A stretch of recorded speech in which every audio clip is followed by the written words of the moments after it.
So hello guys. आज हम लोग शुरू करने जा रहे हैं एक नया सब्जेक्ट और उस सब्जेक्ट का नाम है इंग्लिश। और इंग्लिश में आज हम लोग शुरुआत करेंगे इडियम्स का रिवीजन। ठीक। पिछली वीडियो में हम लोग ने मैथ का रिवीजन किया था और मेडिवल हिस्ट्री का भी रिवीजन किया था। तो सीक्वेंस वाइज हम लोग रिवीजन करते जा रहे हैं। ठीक है, आगे बढ़ते जा रहे हैं क्योंकि रिवीजन एक ऐसी चीज़ है जिससे कि सॉरी आगे आप कभी कोई चीज़ भूलोगे नहीं। एग्ज़ाम में आप जैसे बैठोगे तो आपको वो चीज़ याद रहेंगी, है ना। क्योंकि मेरे साथ ये हुआ है कि मैंने रिवीजन नहीं किया और मैं एग्ज़ाम में वो चीज़ भूल चुका हूँ। तो इसी वजह से मैं ये वीडियो बना रहा हूँ ताकि कोई इंसान देखे तो उसका भी रिवीजन हो, साथ में मेरा भी रिवीजन हो। ओके, तो चलो शुरू करते हैं ईडियम्स का रिवीजन। तो सबसे पहले हम लोग ए अल्फ़ाबेट के ईडियम का रिवीजन करेंगे। ठीक, चलिए शुरू करते हैं। पहला इडियम है एस अप योर स्लीव, मतलब कि सीक्रेट एडवांटेज और source keeped in reserve for right moment. समझे?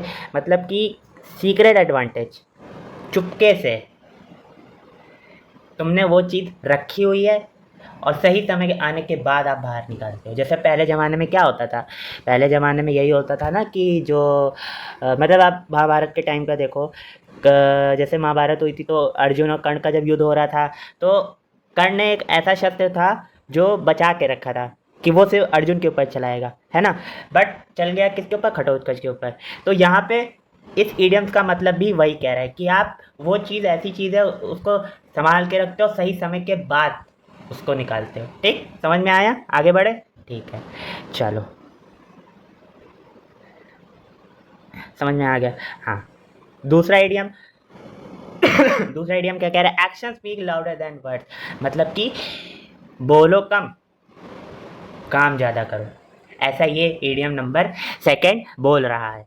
What you do is more important and meaningful than what you से।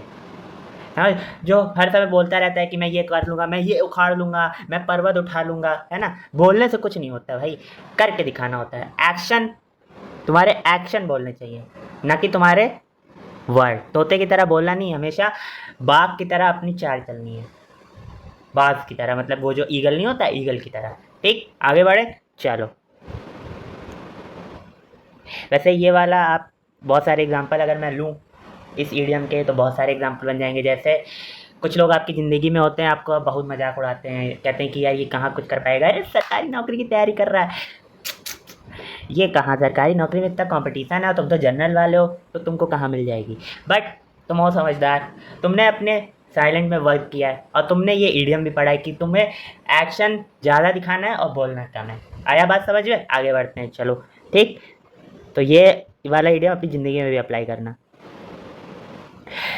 Add fuel to the fire, ये तो काफ़ी लोग अच्छे से जानते होंगे और काफ़ी लोग ने ये हरकतें करी भी होंगे। जैसे क्या होता है कि आप देखते हो कि दो लोग के बीच लड़ाई हो रही होती है ना। दो लोग के बीच में लड़ाई हो रही होती है, लेकिन क्या होता है कि उस लड़ाई को बढ़ाने के लिए तीसरा बंदा आता है हाथ में घी लेके और उस घी को डाल देता है आग में। तो आग बढ़ी कि नहीं बढ़ी? तो मतलब ये इडियम भी वही कह रहा है कि टू मेक अ बैड और डिफ़िकल्ट सिचुएशन इवन वर्स, मतलब कि आग बुझ रही है लेकिन नहीं, हम बुझने नहीं देंगे, हम उस पर और घी डाल देंगे। काफ़ी लोग ऐसा करते होंगे, कौन कौन करता होगा ज़रा कमेंट सेक्शन में बताना।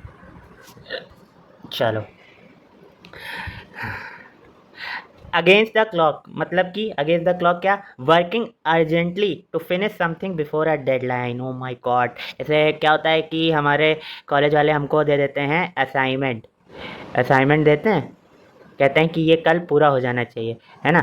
कल पूरा हो जाना चाहिए, लेकिन मतलब कि ये कल क्या एक डेट देते हैं कि ये 10 दिसंबर तक कंप्लीट होना चाहिए। लेकिन कुछ ऐसे महान अनुभव जैसे मैं क्या करता हूँ, 2 दिन पहले बनाता हूँ या 1 दिन पहले बनाने की शुरू करता हूँ। तो ये क्या है कि आप अगेंस्ट द क्लॉक चल रहे हो। अगेंस्ट द क्लॉक मतलब बोला था 6 बजे आना, लेकिन आप आ रहे हो 6:15 में। तो ये अगेंस्ट द क्लॉक हुआ कि नहीं हुआ? Before deadline. समझ में आया? जैसे कभी कभी क्या होता है, हम लोग की ट्रेन छूट जाती है, तो ये भी क्या है? Against the clock. क्योंकि ट्रेन का टाइम है इतना बजे, 6:15 में आने का और 6:20 पे जाने का, लेकिन हम क्या करते हैं, उससे देरी में पहुंचते हैं। तो ये हम अगेंस्ट द क्लॉक चल रहे हैं। आया समझ में? आगे बढ़ते हैं।